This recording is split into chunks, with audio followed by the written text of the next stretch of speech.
মোহনবাগানের প্রাক্তন দুই ফুটবলার গড়েছেন নজির। ইন্ডিয়ান সুপার লিগ 2023-24 মৌসুমে একাধিক স্মরণীয় মুহূর্ত পেয়েছেন ভারতীয় ফুটবল প্রেমীরা। দলবদল করার পরেও কিছু ফুটবলার নিজের খেলা খেলেছেন স্বাভাবিক ছন্দে।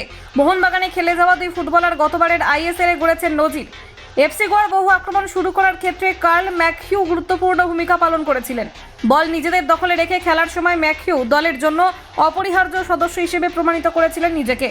সেমিফাইনালে দলের উত্থানের পেছনে অন্যতম কারিগর মোহনবাগানের এই প্রাক্তন ফুটবলার। 2023-24 মৌসুমে 966টি সফল পাস বাড়িয়েছিলেন তিনি। মানোলো মার্কেজে সিস্টেমের অধীনে ম্যাকহিউ দলের অন্যতম চালিকা শক্তি হিসেবে আবির্ভূত হয়েছিলেন। দলের পক্ষে সর্বাধিক সংখ্যক সফল পাস বাড়িয়েছিলেন তিনি।